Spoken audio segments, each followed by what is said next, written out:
Take it as an expert advice cause आपके पास copies हो जाएंगी ना कि आप उसको रिवाइज नहीं कर। Hi everyone, Akanksha this side and I am preparing for NEET.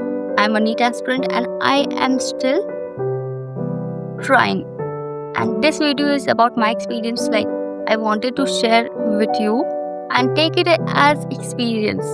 Don't take it as an expert advice because I'm not an expert. I'm still a NEET dropper, preparing for NEET and trying to push my limits even harder. So there are some few pointers I have for you, like why students struggle in NEET prep. The main reason, resources. पहले के time जब online नहीं था तो resources ही नहीं थे। Like अगर तुमको नीट क्रैक करना है, आपको पढ़ाई करनी है, तो you have to go Kota, the only thing to crack NEET. अब यूट्यूब खोलते ही आपको हज़ारों वीडियोस मिल जाएंगे, हज़ारों लेक्चर्स मिल जाएंगे, बहुत सारे टीचर्स मिल जाएंगे एंड अच्छे अच्छे कंटेंट मिल जाएंगे आपको। बट दैट्स द प्रॉब्लम, इतने सारे चीज़ें हैं, इतने सारे कंटेंट है, क्या चूज़ करना है क्या नहीं करना है, and you end up procrastinating, you end up confusing and बहुत सारे रिसोर्सेज के चलते आपको एक रिसोर्स भी सही से यूटिलाइज नहीं कर पाते। So that's a biggest mistake. सबसे पहले तो कंफ्यूजन हटाओ, choose a correct teacher.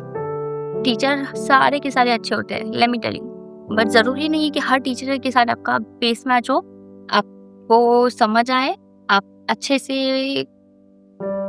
Like manage कर पाओ उस टीचर के साथ। हर टीचर की फ्रिक्वेंसी अलग होती है, मैच होगी नहीं होगी, I don't know, and you also don't know until you try and you study. So the most important thing, सबसे पहले तो एक बैच चूज करो। आप परचेज भी कर सकते हो बैच, और आप यूट्यूब के फ्री सेक्शंस पे भी विजिट कर सकते हो, लेकिन my take would be please purchase a batch for now. अगर you are in 11th or 12th, you don't have an experience, then please purchase a batch. There would be things in systemized manner.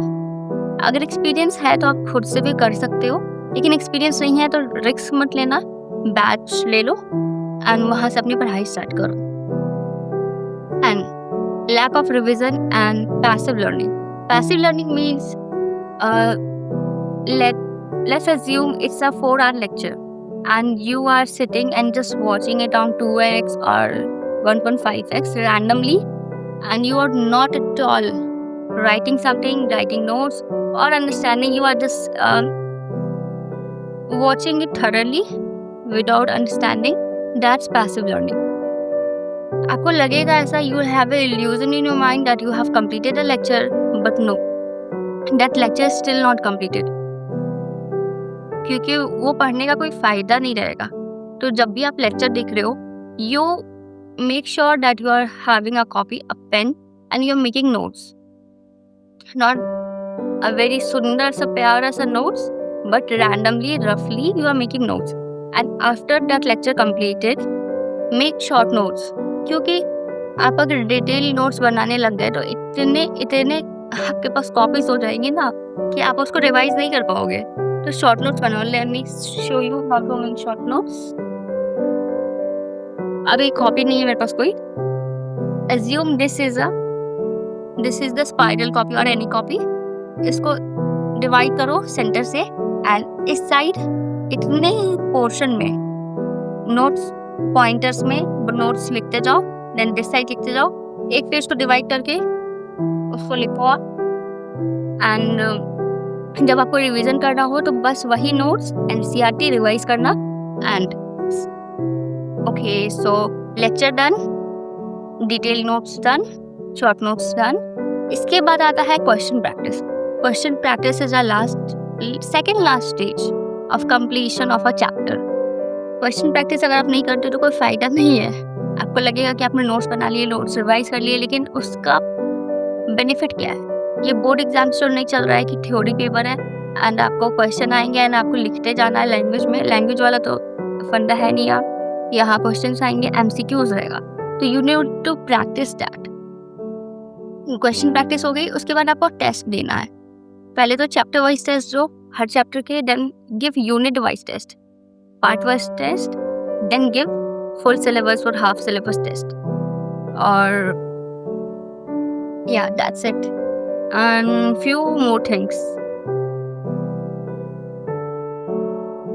या यही सारी चीज़ें थी and I don't have much to say and yeah please rely on your own notes. ये Telegram पे आपको बहुत सारे शॉर्ट नोट्स, टॉपर के नोट्स, ये सारी चीज़ें मिल जाएंगी। इन पे फोकस नहीं करना है अपना, खुद के बनाए हुए नोट्स पे ध्यान दो, उसको पढ़ो।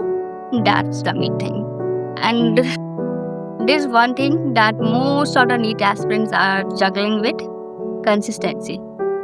कंसिस्टेंसी की इशू मुझे भी है, that's why I am a dropper still.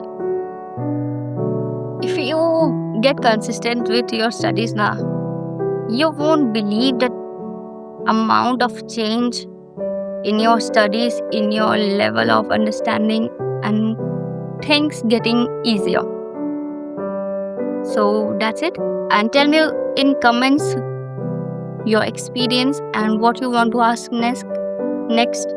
And also tell me if you want me to recommend teachers, batches, notes, or something, anything. So that's it for the video. Let's see you in another video. Bye bye. Study hard and best of luck for your exams. Bye bye. By the way, NEET में अब ज़्यादा time बाकी नहीं है, तो अगर कोई dropper ये वीडियो देख रहा है तो please don't rush, stay calm, अच्छे से पढ़ना, हो जाएगा। Best of luck. Bye bye.